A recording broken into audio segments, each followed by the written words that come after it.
I thought I might as well start that. Cool. So Are you I guess recording? yeah, Are we you record every recording? call. Yeah, yeah. So I just started the recording. We record every call because we have a YouTube page. Essentially, the YouTube is just for anyone to go back and listen to the calls that they're not able to come to the live uh on, and then also get a chance to check out Mm-hmm. our activation zooms, which are the guests. And then there we go. So that's the link to the YouTube page in the chat. And you'll see a lot of those videos, the activation zooms, um, me on a lot of them. I'm Oh curious my to see how God. far back I go. Okay. I lost my glasses. I looking forward. Oh my God. I couldn't see anything. Sorry, guys. You feel my pain?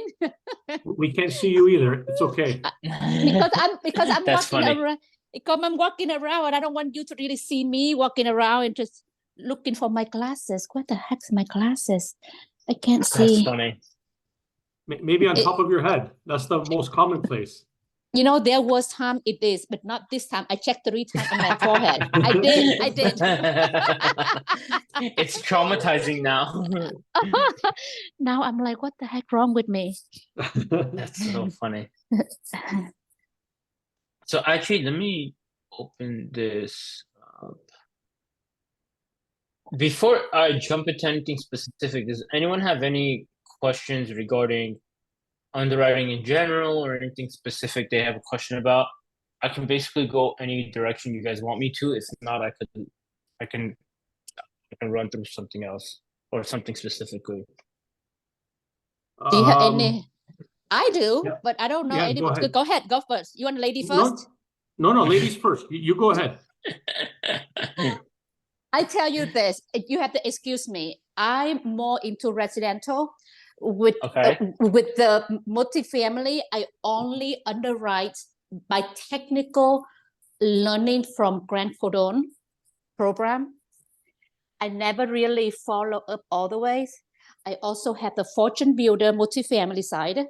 I never follow through. But like I say, don't yell at me, okay? I tell you all this because I like smaller group.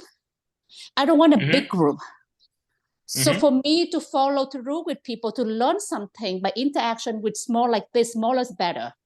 I get freaked out with big group and I don't like to follow people. I don't like any, like, people go to do gym work with we are program, like session with this. I don't follow instruction well.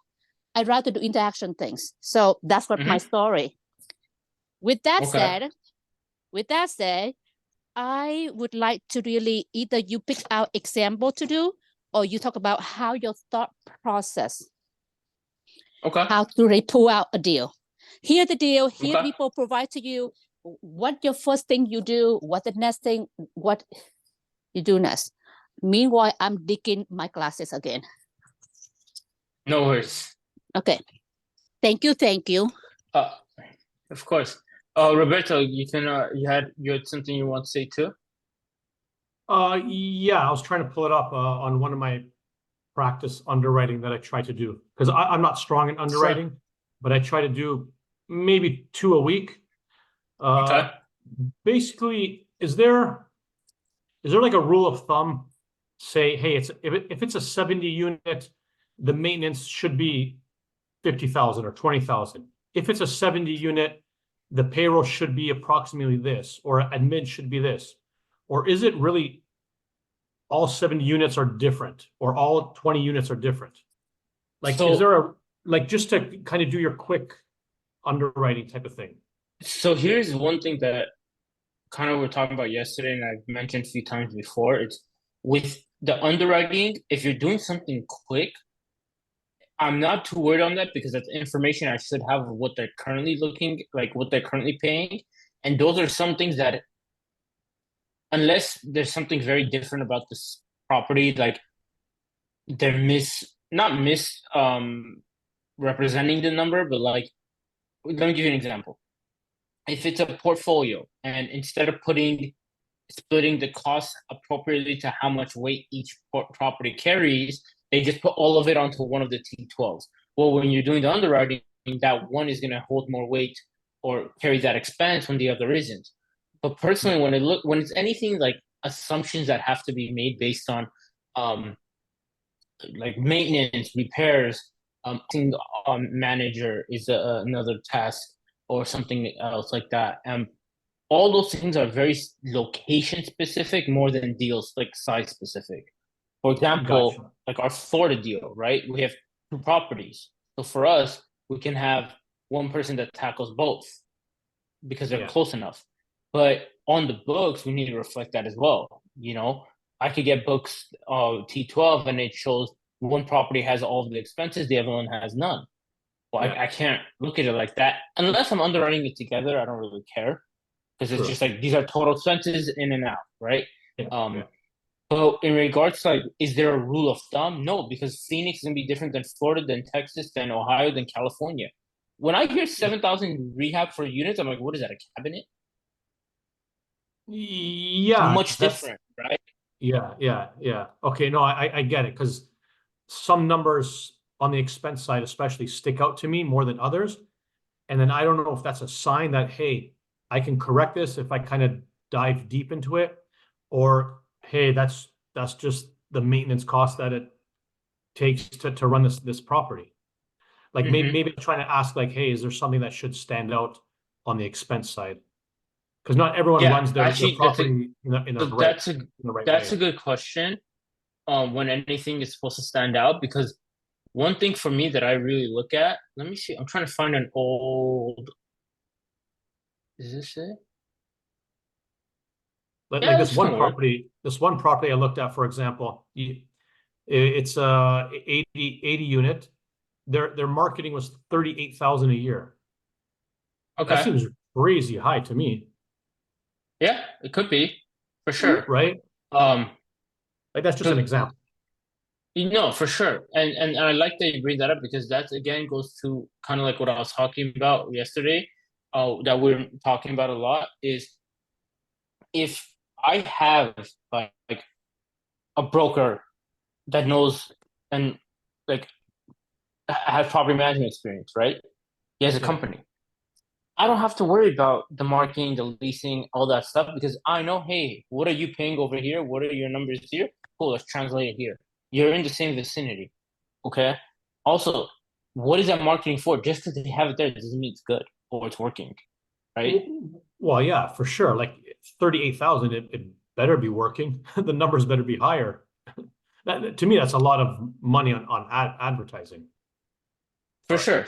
yeah, So for here, one thing I do when I first get a T12, and I think this is like a um good call to do this on, just kind of going off of your question, is what I really do. I usually do it on the expense side, but even initially looking at the 12 months, I'll go through like this line and look for any abnormalities, like super high or super low. Like obviously right off the bat, this one, sorry, the when you first say thing this, catches. sorry, Ed, sorry to interrupt. When you say this line, I don't see your screen. Oh, I stopped sharing. Oh, my bad. I thought I was sharing my Yeah. screen. Oops. That would have Okay, helped. now we're good. Oh, sweet. Okay, my bad. I thought I was sharing the entire time. Cool. Yeah. So, for example, I'm looking at the rent, or like a T12, right? Or Yeah, however long this is. This is longer than 12 months, actually. it is. October Yeah, 2022 to July 2020 to 2022, whatever. yeah, So one thing I do is when I look at like the rental income, I'll look through here and I'll just really like, okay, what stands out? This 3,000, this 9,000. But I can assume because it was done in a short 3 month window, they probably did some capex or rehab or eviction or whatever they did, right? yeah, But yeah, I should see that later. Like it should be reflected in something on the expense side at a later row, right? yeah, So then I'm essentially all I'm doing is I'm gonna skim through this. Like I'm not gonna dive deep into anything right away. Capital improvements. Okay, they had a lot of capital improvements here, which is here. That means they had vacancies. They're trying to fill these units up because they had just finished the rehab capex. Um, If I'm going through here, electrical capex, landscaping capex, cool. Okay, nothing here looks out of the ordinary, like out of crazy. Like, Yeah. okay, maybe this is a little high, but maybe they just improve more units, which, okay, cool. Repairs, But you have maintenance. to confirm that on the other side, correct? Yes, but also yes, you do. I'm like not to sugarcoat it, but this is me. Like I'm just looking to see if I can get more information. Like I'm basically doing two things by reviewing this right now. One, what questions am I preparing to ask the broker? Two, is their asking price even anywhere remotely close to something that even works or fits, or is this a property that I have opportunity to even purchase because there's a value add opportunity? If there's no value add, or if it's something where they remodeled every single unit and they're renting them out yesterday, is that something I'm actually even interested in? Maybe, Yeah. maybe not. Like I'm qualifying the property first before I spend too much time on it. And obviously, this is a process that like just look skimming through a T12. Like for me, like I'm just looking for anything abnormal. Like I'm not really running these numbers yet. For Yeah. me, I'm just like, okay, let me get an idea of what this property is about because the bottom line summarizes it all for me. If I don't know why this is a summary of something else, but like here's okay, this is what I was looking for. Net income.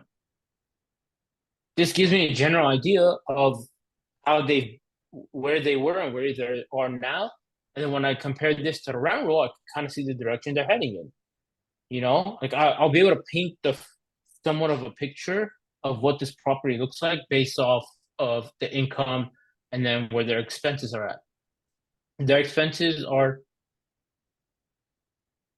well, their rental income, I believe, is going to be on the lower side because of vacancies.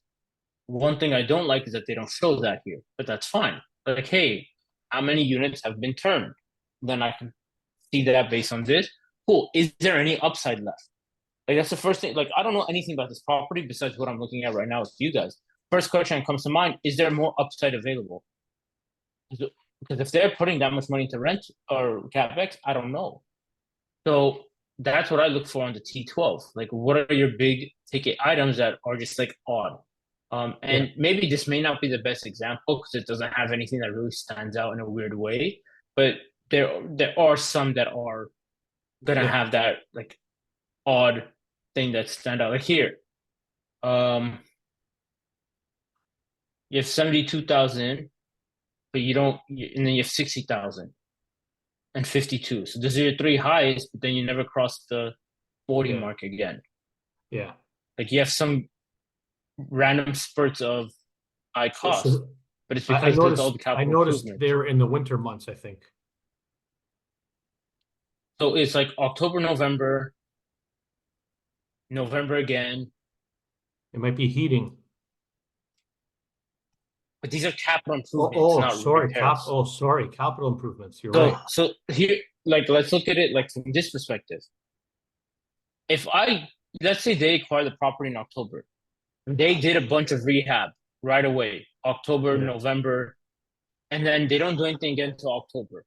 I'm not saying I'm right, but you can throw out the idea that they had leases that left and in September and they started rehabbing in October. The leases moved in before they bought it.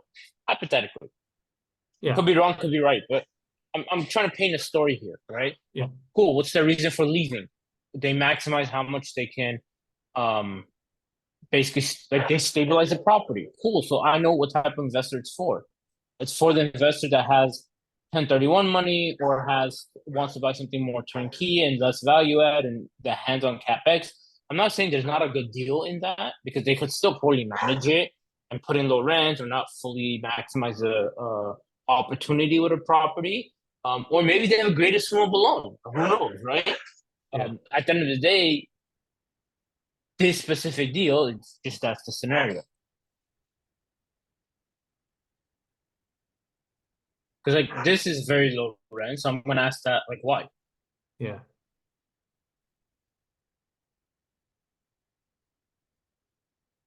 And then the rent roll. Is this the first question you ask the broker for the rent roll? Usually, like this was sent to me before I even asked about this property. Yeah. Usually they should send a rent roll T12, and they usually have an OM as well, which will Yeah. summarize those things. It won't always have the full like scope of it. It'll just Yeah. have like a snapshot or like a Like an small average. screenshot of it. Yeah. You guys can Yeah. still Yeah. hear me, right? Yeah.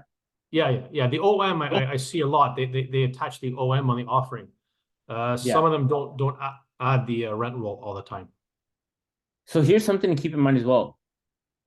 T12 rent roll, OM, all that stuff is a lot easier to acquire if you're going through a broker and or it's like going to be listed. Because if you're going direct to seller, which is a little more tricky in this space, let's say they've owned the property for 20, 30 years. If they haven't kept good records or never Yeah. kept good records and now they're trying to piece it together, one, Yeah. good luck. Two, if they're Yeah. hesitant to give up that information, good luck again. The Yeah. OM is broker created. It's not something that like if I call you and you own 80 units and you say, sure, I'm interested in selling, if I ask you for OM, you're gonna be like, what do you mean? Like, Yeah. if I own property, I don't have an OM, just like I'm constantly updating. Like it's not part of Yeah. my documents. You know, what I really Yeah. care about is a T12 and rent roll because that helps me track my money in, money out, and the Yeah. X's and O's. One thing when I look at a rent roll, especially, this is big, the move-in date. Yeah. And then you have the lease expiration, so you can see like I'm guessing these are month to month if they don't have an expiration. And then you can see some of these are even after the dates that the T12 went to. So you know how long. This is important more so when you're looking at something that does need a value add to be able to schedule out your phases and your rehab schedule, and also when your upside is. And like any investor should understand when you talk about cash on a deal, that doesn't mean year one you're getting 6 or 7 or 8, 9%. It's just not realistic. You always want to make sure it's like, hey, this is the average for the life of the deal because year one you're gonna have your highest vacancy, hopefully, because you're coming in to do work. You're gonna have that capex. Luckily, depending the state, you're not gonna have many issues with month to month or if they have low rents currently because they're gonna be easy to deal with, unlike my backyard. And then when you have multiple buildings or anything like that, that's something where we want to kind of like schedule out better. One thing that I think kind of gets overlooked sometimes is the expense of exterior capex. I think that's a big one too. Like that's one thing I would be curious about on this is how much of the capex was exterior and what exterior was it? Like landscaping, cute. That's not like that's great, but there's more of the exterior I care about than just that. So that's something I'd be very curious about. So how much of it was invested into the exterior? Oh, here's the T. Is this? I think this is the same thing. Yeah, so this is just their maintenance, capex, capital improvements. See, that's like, why have this line if you're not going to actually differentiate the two or put anything for the material? See, painting. What was painted for 28,000? That's another question I would ask. Landscaping, cool, whatever. That's like it is what it is. Electrical, cool. What was changed? Now, if I'm doing underwriting, I'm just gonna take these numbers for face value and be like, okay, I'm gonna care more about these, the maintenance stuff and repairs, because just because something's fixed doesn't mean it can something can't happen again. And like the odds are something will happen in a different unit similar. So that's not easier to average out, but it's a little safer to average out. CapEx obviously depends on as much information as you can gather and have an idea of what those costs will be like. Think of it like this: whatever CapEx budget regarding like rehabbing the units, whatever you think of, add 10%, and that's probably what you're gonna find at inspections. Add 10% to that, and that's probably what's gonna be the reality. Yeah, okay. It just is what like during inspections we found so much that like fees are priced, and it is what it is. Like that's expected because there's no way someone's going to paint the full picture of 120 units over pictures and throw an agent. You know what I mean? Like it's not realistic. And then here's an interesting thing: when they plug in prepaid rent, make sure you know how that's like affects the rental income and that you're accurate, like you're putting in the right number. Because sometimes like they get a lot of prepaid rent this month for whatever reason. So that can sometimes throw it off and make it look like, so just make sure you follow that. Concessions, and then let's see what else is on here. Is the asset management fee on there? I didn't see it. Asset management wouldn't be, property management would be. Asset management is a GP role, where that's not going to necessarily be on the T12 because that's basically like above the line where, hey, or sorry, below the line, I should say, where it's after everything, we have a fee of like in respect to the property. But if I'm presenting this as like to a seller or to an interested buyer, I'm not gonna put that because like if I'm selling to an individual, I don't want that negatively affecting my NOI. Like, and I'm not gonna assume I know what someone else's asset management fee is. Any fees coming from the GP team, such as asset management, acquisitions fee on the total deal, anything of that sort, we always you wouldn't put that on the T12. Also because you're kind of hurting it in the grand scheme of things with when it comes to refinance, for example. But that's something that you would have more of, and I like keep track of with your investors, like through cash flow portal or whatever, like transparent management website you use. I don't know how many different there are. Or I know there's a couple out there. I just can't remember the names. I know cash flow portal is the most popular one, but that one will essentially like where investors could go in, get an idea of what the status is of the property, and it's very transparent. And then all your fees are in the PPM when they sign. Okay, I guess I was thinking, what if the asset management fee is like included in the T12, just so that I know, hey, it's going to cost about XYZ to manage this property. I guess that's my thought process there. So are you talking about property management or asset management? Because those are I'm two sorry. different. You're right. I'm sorry. I misspoke. Property management. Got it. That should be. So that is usually going to be in the T12. Like they'll have a management expense line. So for example, when you look at the SDA, which for those of you, like this is the Michael Blank calculator, you're going to have management fee and like different fees in that sense. So then you're going to either have the percentage or whatever amount it is. Because property management, yeah, that is a big one. Okay. All right. So it wouldn't be on the T12 though. You just have to look for it in a different. No, property management would be on T12. Asset management wouldn't, because that's just like if it's a single owner, which like for example, with this Florida one, we bought it from a single owner. He didn't have an asset management fee. He didn't need one. He's the owner. But property management, it should be on there. If it's not, let's say you go direct to a seller, right? And the seller says, I'm managing myself. I don't have a management company managing it, which is more than possible, no matter how big it is. Then at that point, you would add a percentage based on just you knowing your area or your market and shopping around at that point, because you're gonna have to bring a management company on board. I would say you're almost. I don't think there's any size you really wouldn't want to have a property management company. And then at that point, you're kind of just shopping around after the fact to get an idea.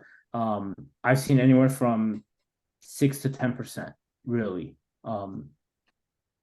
But yes, if it does have that expense, and they currently have a management company, that it will be a line item. And heck, the property management company may want to stay. They usually will want to be fair.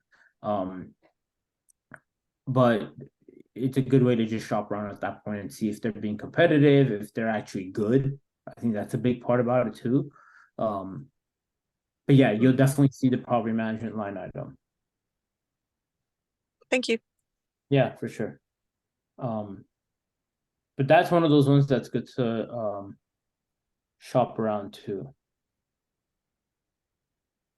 I think the property managers too, and I was listening to another call where once you've brought on that property management company and they're not really doing a good job, I think I've read where it's hard to terminate them. If you have an agreement and a contract, yeah, it can get a little tricky.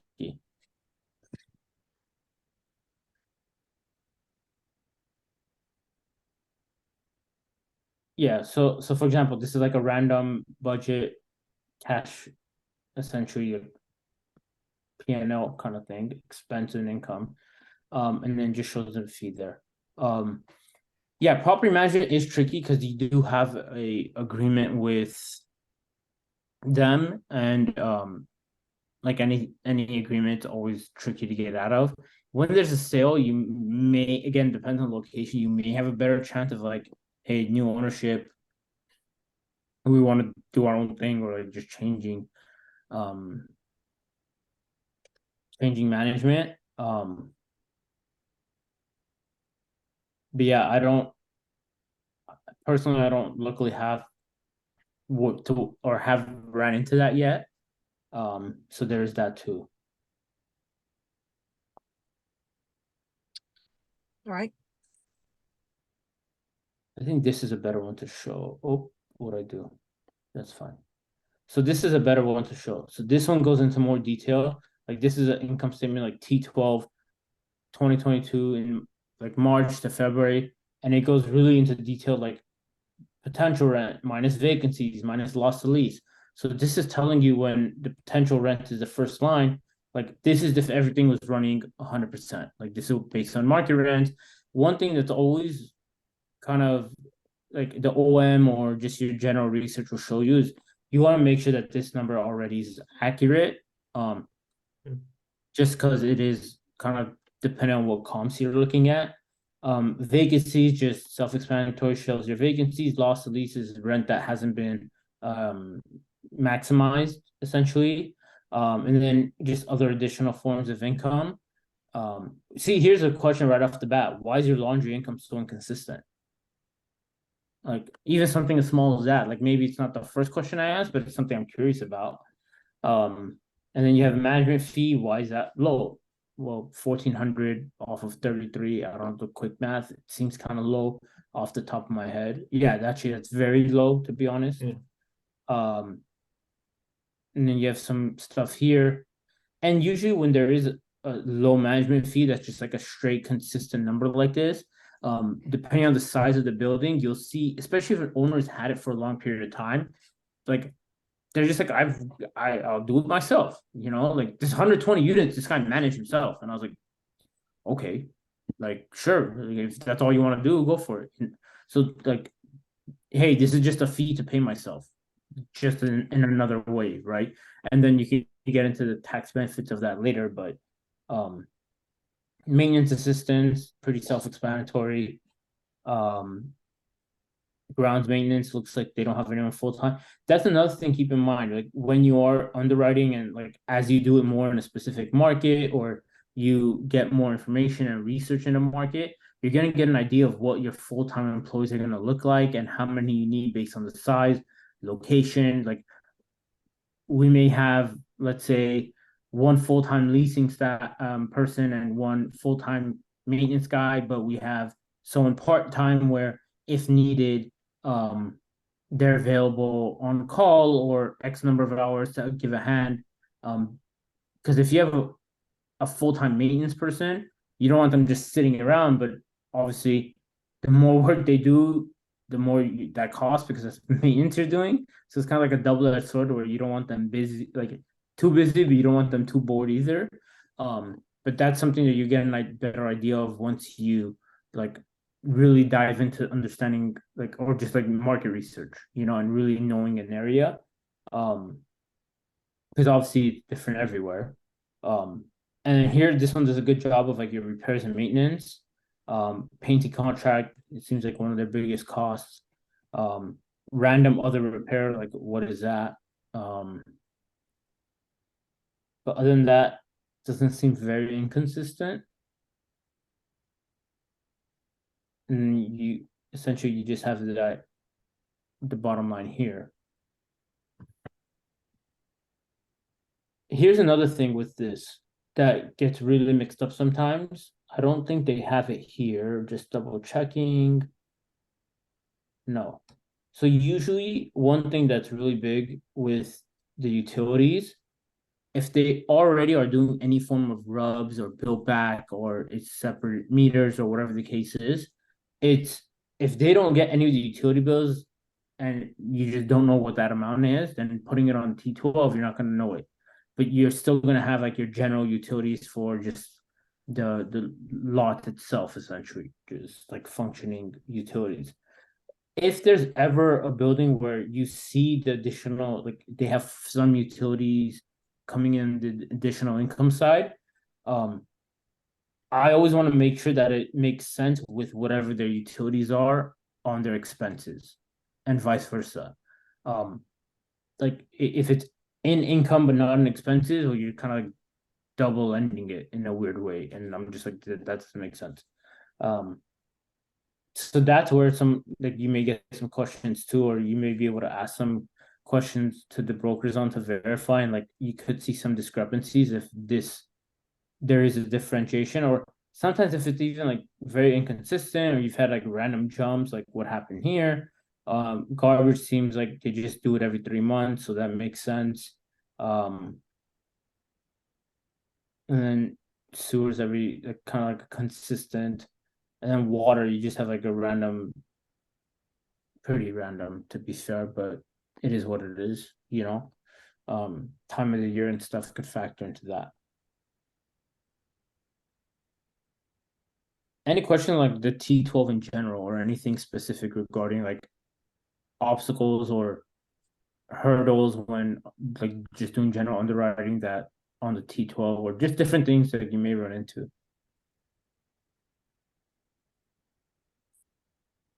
No, nothing on my end.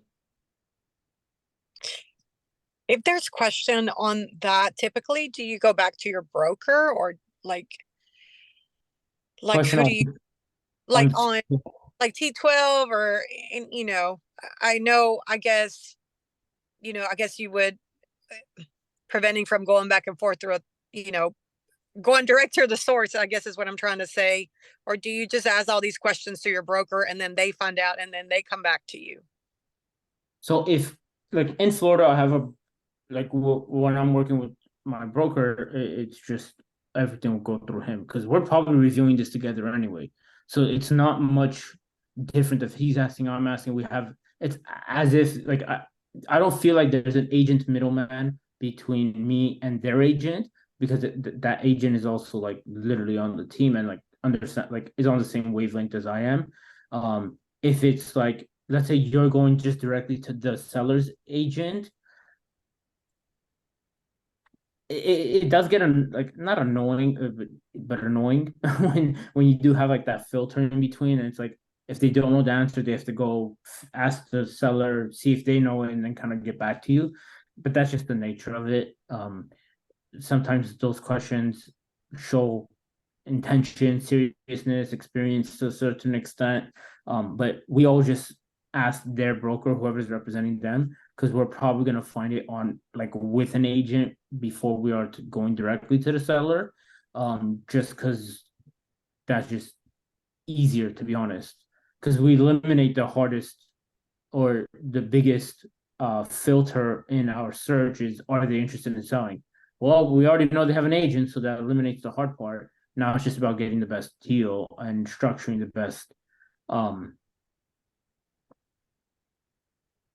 best way we can, and then at that point we go from there. So yeah, we usually just go If the seller has an agent, we go to their agent, and then my agent should say able to answer all the questions. To like and just have that conversation, and honestly sometimes it's easier because he's licensed and he's having the conversation like in the States, and they know he's done deals, and he's not like a new agent where it's like, hey, I'm trying to make a name. It's, hey, I've done multiple millions worth of transactions. This is just another one to put under the belt. Like, hey, like let's have that conversation. The experience kicks in, and the conversation's a little smoother. Because if I do it, I want to be a little more straightforward and probably like trying to just get the best deal. Where over there, it's like they probably have a relationship already established. And commercial, where it is different for anyone that's familiar in the residential space, you're a broker isn't always going to benefit representing you. Like, let's say like the whole residential double end angle of, oh, if I find an agent that gets a lot of listings and they can just double end it, the seller's paying the fee, so it's beneficial to me, and it's like I'm basically filling their pockets more. The commercial is very different because it's literally like anything goes, majority of the time if you have a buyer's agent, you're probably paying their fee. The seller's not going to pay it. And then that's just something to know going into the deal. It's probably not going to be a deal breaker, but you don't want to be surprised by that either. And also, there is a lot more of like that due diligence, fiduciary duty from the seller's agent that's going to, like, it's a big ticket transaction. And this is like something we've talked a lot about on the Monday calls, like previously. The best offer doesn't always win in commercial. And that's just the nature of the beast, because I'd rather award this to someone or recommend to my seller, if I'm the agent, the person I think will close, than the person that's just offering the most. Because that doesn't always mean they can close. And that can take, I've been in escrow for 6 months because of the bank. It has nothing to do with us. Just on a loan assumption. Imagine going 6 months through the process and the bank saying they don't qualify. Seller's gonna lose their mind. Like that's like not like, yeah, that's not okay. Or if the money's not available, or XYZ, whatever the case is, like there's like that vetting process is a lot more strict in this space. And I think double ending like a commercial deal or representing both sides could get really messy, just because of how much fiduciary duty and how much information is like XYZ, and I don't know, that just seems messy. Yeah, the check at the end could be worth it, but at the end of the day, it's a lot that each party kind of is holding close to their chest, and like you're playing chess at that point to a certain extent. And that's where I like this too. This calculator is I can plug in a lot of different fees. I can play around with it. What calculator do you guys each use? Like, do you have like a specific? I don't know. Nowadays, there's so many different groups and calculators. I use MFA or MFU. Okay. MFA is the Rod Khleif. I see. Okay. Yeah. I don't know if I've used his calculator. See, here's the thing for me. The calculator and using it and like knowing what these mean, like the terms and rows and whatever, like that's the real estate side of the underwriting. Where I learned, and like luckily growing up, this was just something like I kind of picked up when I was always curious about, is I care about this because of this. I care about the Excel part.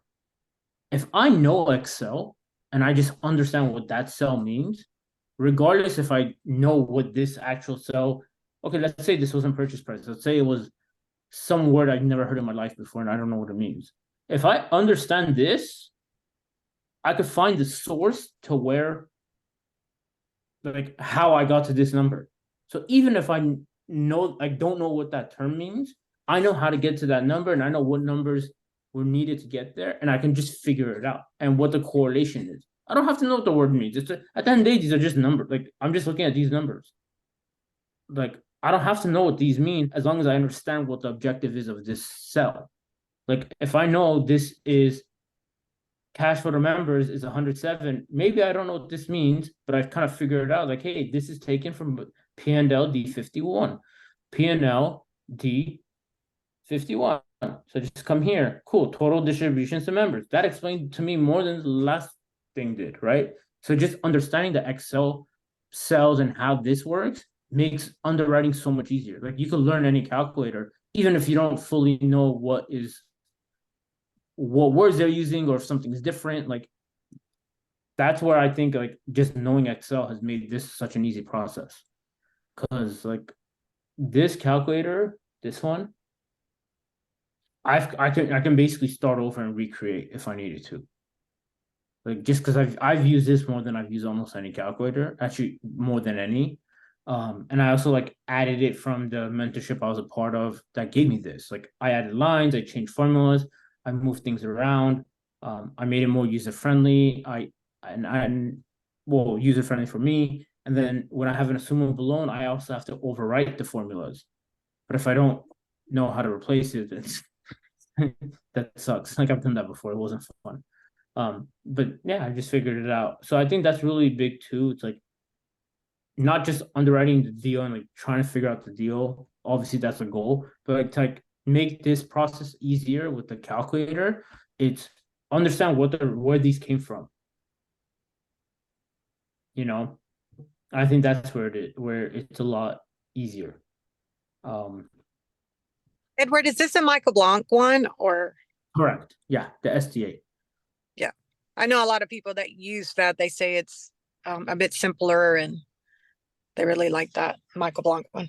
Yeah, and I've used this a lot and I've played around with this a lot. One thing where it's like, for example, this could get tricky is, let's say you want to implement some form of like hypothetical seller carry or a second loan or something to try to correlate the numbers.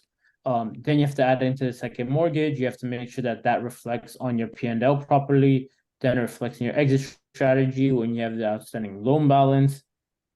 And then you have to make sure that your total capital needed is accurate. And then when you do all that, you want to make sure that the actual returns number looks accurate.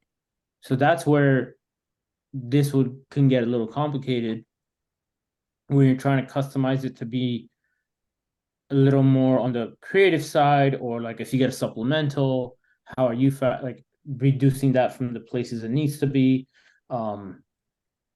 But again, all that can be kind of figured out with just like the combination of knowing Excel and understanding the actual outcome and like what these numbers should look like, you know? Like, where is it? Yeah, the P&L.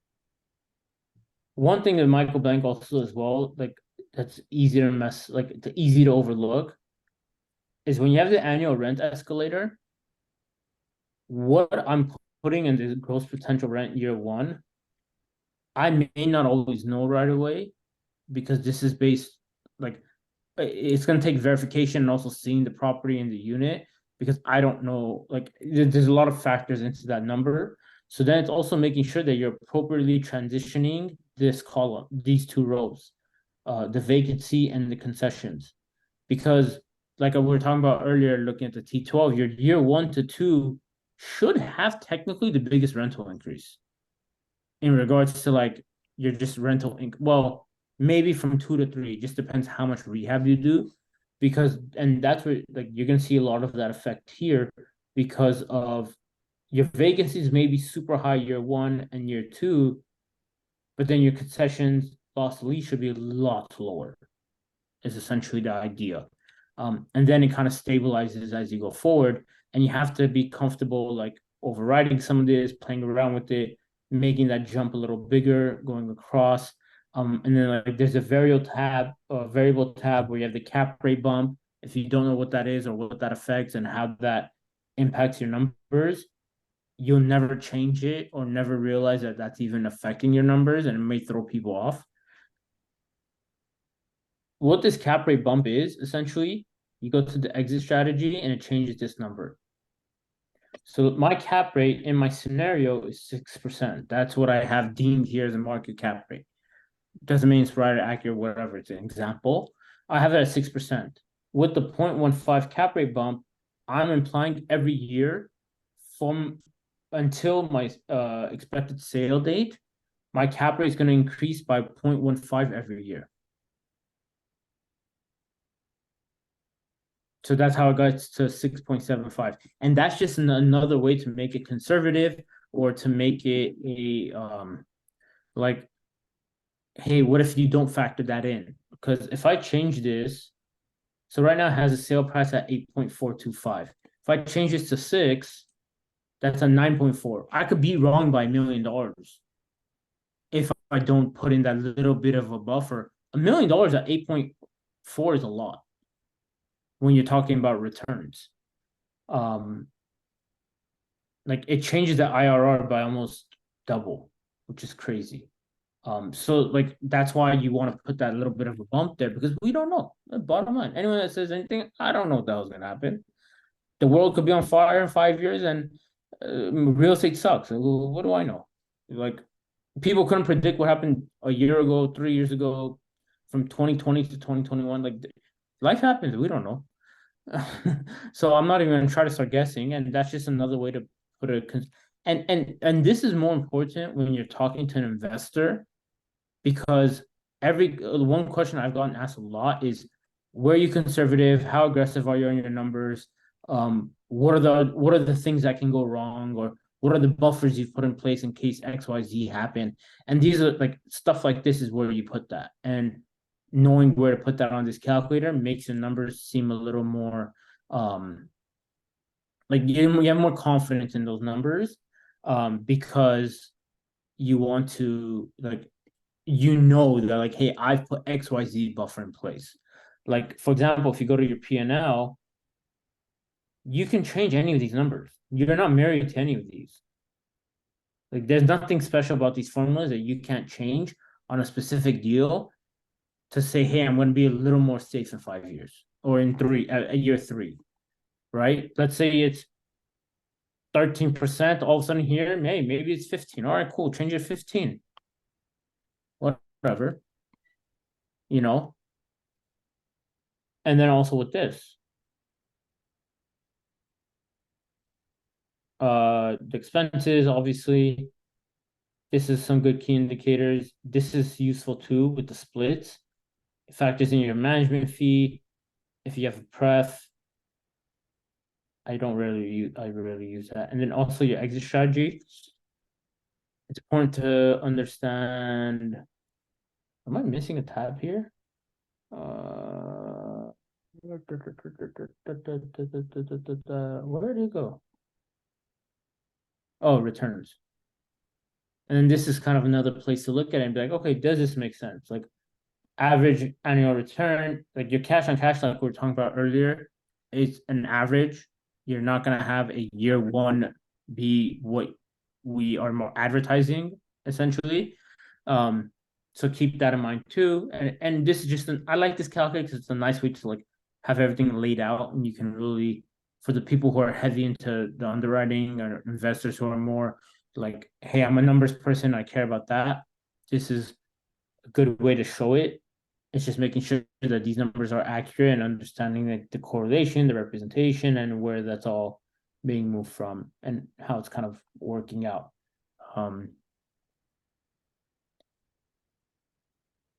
Is it Van? How do I say your name? I don't want to butcher it, even though I may have already. You have not butchered. It's very simple, just VAN. Okay. What calculator are you kind of practicing on and like getting familiar with? All of them? No, it's not all of them. Honest to say, I have not practiced on this. Okay. I'm straight right out. Sure. I follow what you say. I just very rusty right now. And for me, tonight, I'm like, okay, 1 hour a day, I have to invest this. Honest to say right now, I do gap lending, I do connector, I do underwriting for people, I helping people who pitch for wholesaler. I funding the EMD. I buy, create finance to do midterm rental. I'm everywhere. I need to narrow down, and I can do everything, but I enjoy everything. So I can't say what I enjoy. I'm like, I enjoy all. Yeah. I Where find doing everything rentals? is so interesting, and I love to learn more. I don't know what to say. People are like, you have to know what you want. I'm like, I want everything. I want everything. Where are you doing your midterm rentals? I have 3 right now. I have one in Sugar Land, Texas, Okay. one in San Antonio, 2 on the listing right now, and one in Iowa. I picked that up because it's just a low entry, almost nothing. So it dumb to say no to it. And interest rate is a good interest rate. So I take it. So I either I just have to, this is my juggling to say, do I want a long-term rent to leave it, forget about it, to pay their thing and just let that, or turn midterm rental? I'm agreed to have even 50% not renting is still making money and less turnover and less crazy to deal with tenant and So cleaning. what bandwidth does it take? That's the problem. Huh? Well, how much bandwidth does it take from you? That's the question. Does it take a lot more time to do midterm? The only setup Okay. and the rest is go by itself. Okay. And setup is crazy. And I should have management people do it for me. But now I want to do it myself, beginning to get into the system to know what's going on. In case people didn't do a great job, I know what's wrong. I agree with that. That's smart. So regarding, like, for example, like when I was doing 5-6 deals a day, I was underwriting probably something like that. Like I would just spend literally all day. Like it was kind of exhausting. And not only that, I was doing the broker follow-up. I was like reaching out to the brokers to get more information, asking the questions. So like one big thing for me, and also this call has helped me a lot over the time as well. Just because like these are essentially like what's the story behind the underwriting and the T12 and like it's all there's always a story there. For me, like it really just came down to I got so familiar with just what to look for, and like I've done it so many times at this point where I've done it to the point where I was tired of doing it, which also is a problem. But I always just underwrote deals that I had received that I can, like, I would ask other people like, "Hey, have you seen this deal?" No, cool. Like, all right, I'm just curious what are your thoughts on it, you know? And I like that too. Like it underwriting or practicing on a calculator without having an actual deal in front of you, or like legit numbers of an existing building, it makes it really hard to practice. So I think that's the one thing I did a lot of is I would just take any deal. I didn't care location. I didn't care what the numbers were. I didn't care what the numbers you told me. Like, hey, renter could be this. Even if you're wrong, I'm like, okay, that's the information I have. Like, I'm not gonna go verify. I'm just gonna go with what I have. And if it looks cool, cool. If not, okay, cool. And like, I actually started with this calculator, which is why, like, initially when I got the SDA, I was like very like intimidated by it because I started with this. Everything was on these cells. Like it looks way too basic, but that's how I learned. I just plugged in here and I just got really comfortable with this. And then when I went to this, I was like, what the hell is this? And then I just figured this out because this became so easy. I was like, okay, fine. You expanded these lines a little bit. But other than that, it's not really different. And then again, like just asking a lot of questions helps. And then Right. bouncing ideas. You got the basic understanding a calculator, you know, like say why is here. What did I fix it? What it affect this? Like everything exponential effect, right? And it just really magnify the problem. If you only change the number, understand that. That's my problem. I overthinking a lot. I always ask why. Okay, I have the perfect solution for you because I'm the same way. Here's what I love about underwriting, and here's what I love about underwriting deals from brokers. For example, we're looking at this property, let's say, okay? I received this information that was put together by the seller and given to me by the broker. You know what I do? I'm curious about the numbers here, but I'm going to plug in every single number here that they told me into my spreadsheet. Why am I going to question it? This is the information you gave me. I'm not going to try to tell you you're right or wrong. You gave me these numbers. I didn't make them up. This is what the underwriting told me off of the numbers you gave me. If you don't like the number I came up with, don't be happy about be upset at the numbers you gave me. I didn't create them. What do you want me to do? My assumptions are wrong. Cool, correct me. Let's talk. Because I can talk that all day. We're just talking real estate at that point. I'm not talking numbers. But see, that's the best part. Like, to your point, because I'm the biggest overthinker I know. It drives me crazy. But when it comes to this, it's easy because I didn't make these numbers up. You gave me these numbers. What the heck do I care if they're right or wrong or upside down? I just ask questions off the things that don't make sense to me after the fact or in between. Like, it doesn't matter. But at the end of the day, I'm not married to these numbers because I didn't create them. Like, this is what the property did the last year. There's nothing we can do today to change May's income and expenses. There's literally nothing we can do. So I'm not going to worry about it. I'll ask you, why was it this? And then if you have a good enough answer, cool. If I don't like your answer, I move on. The hell do I care? I'm so I don't care about I'm not emotionally attached to anything on the multifamily side. Like, there's no property we're attached to. Like, I'm emotionally attached to. Do I want one? Yeah, I want all of them. I don't care. Like, I want 500,000 units. It doesn't matter. I want all of them. But at the end of the day, I'm not married to anything because all I look at is just numbers. Like, I don't know where this property is. Like, okay, here's the address. It's in Vegas. I have no idea. You give me a million tries, I'll never guess where this property is. So I don't care. And other thing that I'm really look for is the number. I look at number and I calculate it based on what they say to verify them is it right or wrong, or is really inflated the number, or it could look. How can you verify it? Right, you don't. But how can you verify it? And if I'm running the operation of the building and I told you these are the numbers and this is what the number was in May 2022, there's nothing you can do to verify it. There's no way. If I told you, okay, sure, I'll make you a fake receipt. What the hell's the difference? I can make a fake. People are handing out proof of funds that aren't legit. You think a receipt's hard to make? Yeah, but you can't go look at your comparables. Say, hey, if this is a 2+1, that's a 2+1. Yeah, but see, that's what I'm saying. When I'm talking rental comps, I can challenge you on rental comps because that's real estate. I'm not questioning your numbers though. I'm making the offer based off of the numbers you gave me. Now, if we want to talk about upside, I'll fight you to that. Like, hey, I don't see that because I don't see the comps that your comps don't it's apples and oranges. It's not apple and apple. So then that's a different conversation. But I'm not buying on potential anyway. I need to have potential to buy, but I'm not paying potential prices because of something I can do. If I'm paying for that, why am I paying for something I'm doing the work for? Yeah. You know what I mean? I'm buying what is it worth today? Is there anything else that's beneficial to me, such as like an assumable loan, seller carry, XYZ?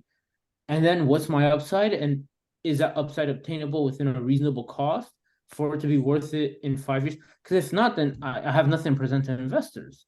Yeah. No investor is going to invest in my deal, especially at a time that's hard to raise capital. When the deal down the street says I can double your money in 3, 4, 5 years, why would they come to mind when I say, hey, I'm giving you 5%? They're like, cool. And then what? Oh, nothing. That's all I got. All right, then screw you. Like, straight up. Like, I never fight the numbers because these are their numbers. What do you want me to do? Like, I can't change them. I can't control them. I can question them. That's fine. You should. But like, I don't worry about their numbers. I'm like, hey, you gave me these numbers. Why are you mad at my offer? Fix your numbers. You should have managed it better. Like, what do you want from me? So you base your initial conversation with the broker off of his numbers. I always my entire conversation is based off of this. Because so what you else call him and say, hey, I came up with 8.5. He'll be like, oh no, man, I want 10.4. Cool. And then you go back now and then try to figure it out. Cool. Carry the 2 million and I'll think about it. Yeah. And see, the bottom line is, I don't care if I get a deal every time I underwrite. I don't care. Correct. Yeah. Because eventually it'll happen. Like, if I just keep doing it and it's like, hey, this is my number. It works. It doesn't. It is what it is. Cool. Yeah. And look, that's also why I like bouncing these numbers off of people, because I'm not saying every time I underwrite, I'm right.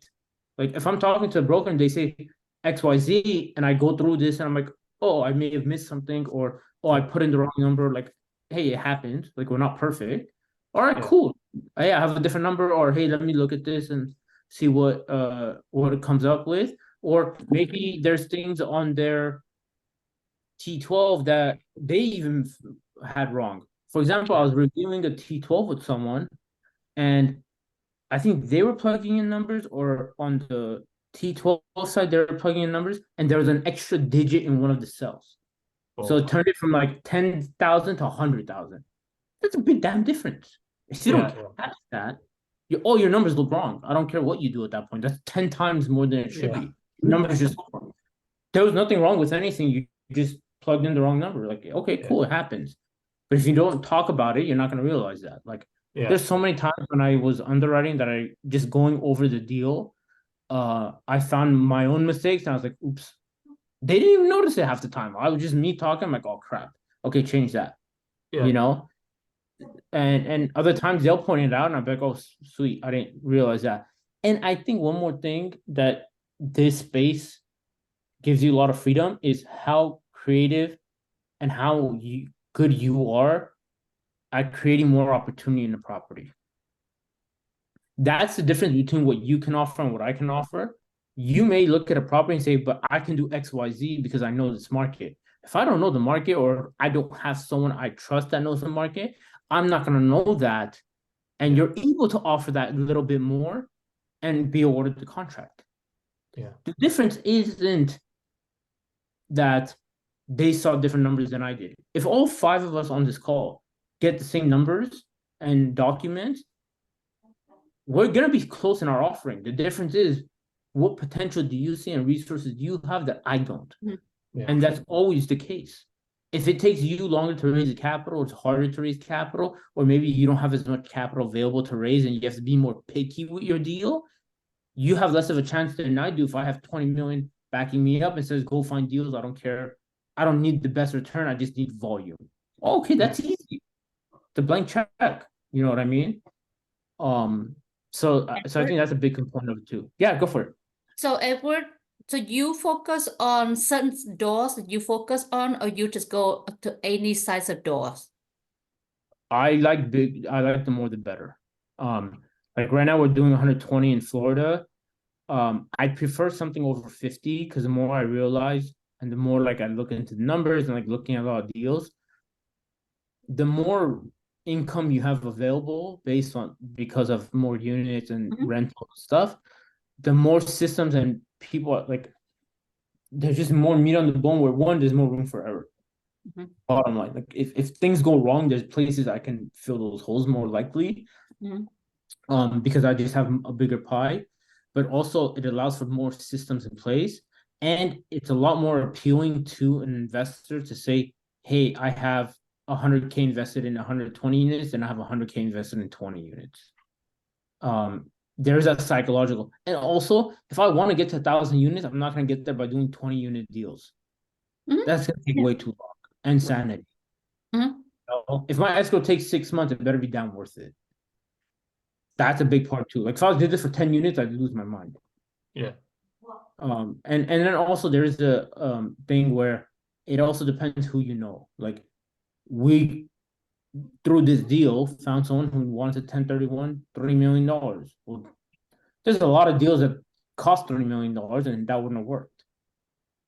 And also, like, I know if we find a deal and I have a loan that I need to assume or qualify for, up to 10 million more plus, we're okay. Like we have the ability within our team, we have the resources and the people around us. We can get a $10 million loan signed on. Like that's fine. Okay. Not everyone has that resource, you know. If people don't have that resource, it's hard. And I know multiple people that could like fill that sponsorship and KP role. Like on this deal, we have 2. Both of them we all want to do multiple deals together. So that's the objective. With that, cool, our growing power and buying power only grows the more deals we do, because we're just adding to both of the schedules of real estate, you know? So yeah, this is my first deal, 120 units. And I did a lot of like underwriting and like learning, and like it took a long time to get here, but when it kind of like the snowball kind of grew, and I'm hoping, again, like I've said this multiple times, my goal in end of next year, a year from now, is 500. 750, but we'll stick with 500 for now. Shoot for 750. Yeah, and hey, You'll do it, man. You'll do it. We'll do it. And look, I think one of those things is like also that you don't know what you don't know. Like I realize how crazy the process is. As much as like I've seen it, like I've done commercial here, but it's much different when it's 6 units compared to 120. So yeah, it's a learning experience, and that's why I like stuff like this and talking. Like there's people I met through MFC. MFC is how I found this deal, through people like on these calls that I was doing every week. And I also brought someone through this MFC call that was on every week. I brought him onto the deal too. You know, like that's why I like this and being here every Tuesday night and Monday night and whenever night's needed, because like I found this deal through it. Like if it's not, like I don't know where I'm at right now. You know, absolutely. It all connections. It's all leverage each other. Like I know when I see something, I know potentially there, but I'm like, do I do it right? Do I do it right? So I need more head into this. Otherwise, I feel like I don't. The more the better for me. Like I'm hoping I have multiple deals with Roberto in Phoenix. I'm working on it, buddy. And out there in Florida, like you're close to there too. Like I would love to work with all of you. Like you tell me where and I'm down. I have to get on a plane anyway. I don't care. Yeah. To answer the question by Anthony real quick. We learned the hard way, but we kind of joked about it after the fact. If there's an assumable loan involved, expect 6 months worst case. Oh well, hopefully worst case, because it could be worse. But you like expect 6 months, but have your money ready by 3 is how I would say. Raise capital like you have 3 months. Don't get your hopes up and expect anything less than 6. That's just like generally like, you know, when they say prepare for the worst, hope for the best, or some crap like that. Because you don't want to wait last minute to raise capital, but you also don't want to, if you have a deadline, assume it's gonna hit. For example, a 31 exchange or taxes. All right now, everybody wants to do this right now. Yeah, like buy it or close it. Yeah, if our deal doesn't close in 23 and goes into 24, we lost 26% of depreciation. That's a big deal. Plus future costs effect. Like it's bad. Moving parts, dragging feet, assumable loans. You have to remember this. A bank makes money on the money they lend out. If they're lending out money that's like, if they're doing work on a loan that the money's already spent at a rate that sucks compared to today, because today they can get double for that same amount of money. Too bad, so sad. I don't care. And the only way they're making money is on loan, like fees and stuff to pay the staff that is doing that work. There's no money in it. A bank doing an assumable loan if I give you 2 loans, the same price, one's at 7%, one's at 3.5%, which one are you going to likely care about? One makes you double the money. Yeah. And because the loan amount is so much smaller, like ours is 9.6 on a $17 million purchase, the fee's not as much either. Like they're losing money. The bank's already told us they lost money like during this loan assumption. Like, well, you guys shouldn't have taken so damn long, but whatever. And at the end of the day, what are you gonna what is their repercussion? You're gonna go to a bank, really? Like, how are you winning that fight? You're not. Bank's like, cool, cute. Too bad, so sad. So do you have any market that you focus on, or any financial way that you focus on?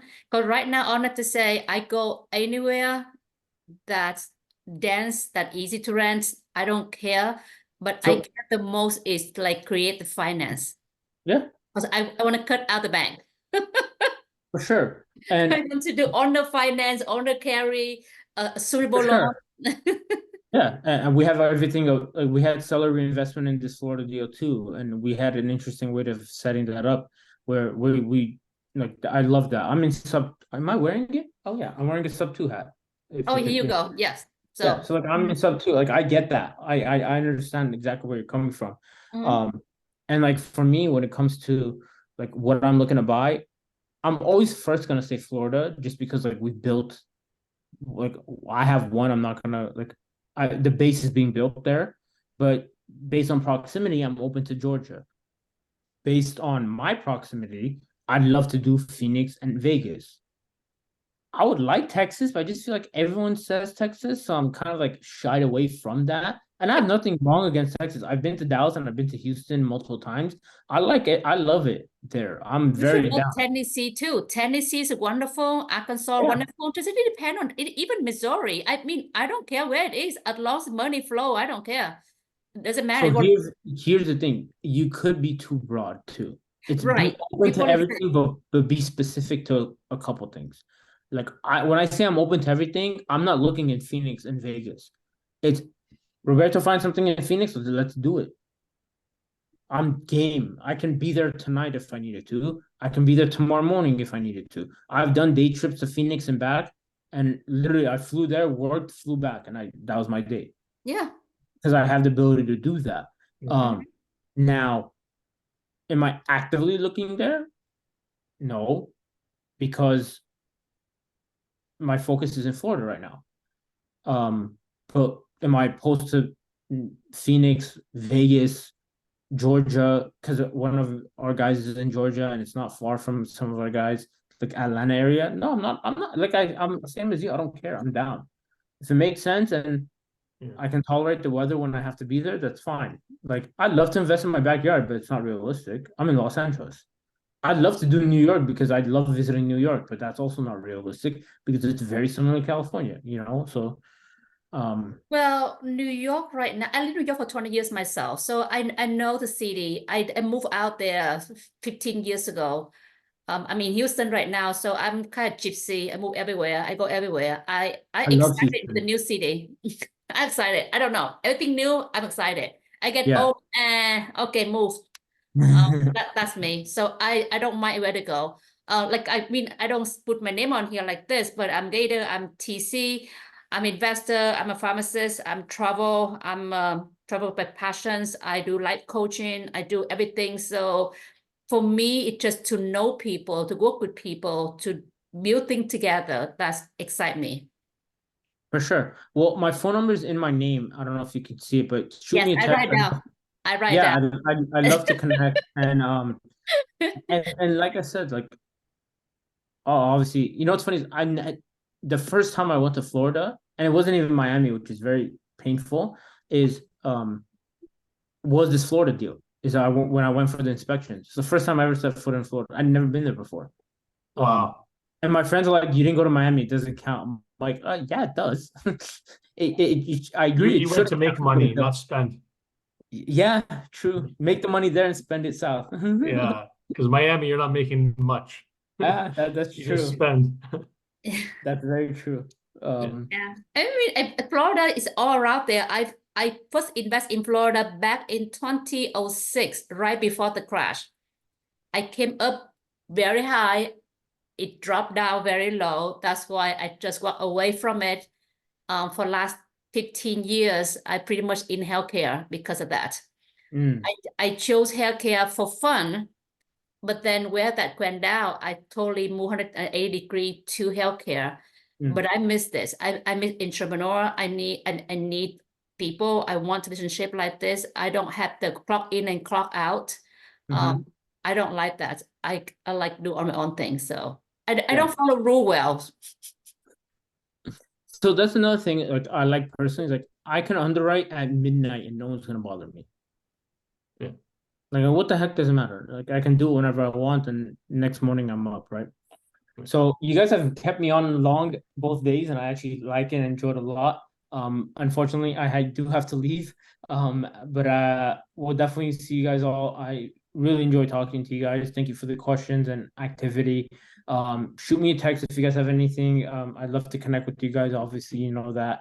You guys have my number. Don't forget it's in my name. So if there's anything I can help with, if anyone's looking to park some money before the year, we do have some LP spots in the Florida deal. So let me know about that if that interests you guys. And enjoy your holidays. Enjoy time with the fam. Get to spend stay warm if you guys are in cold areas. I'm in LA, so this is already cold to me.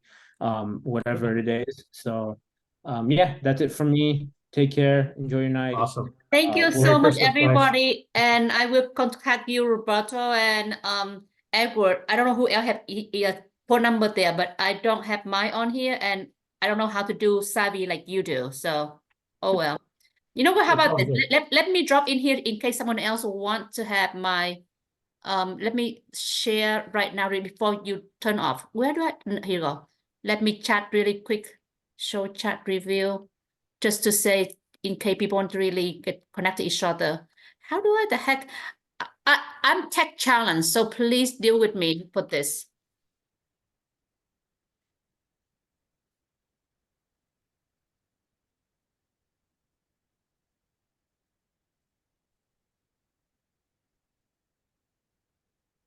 Thank you so much. I leave it there. People grab it really Awesome. quick, and we can connect to each other.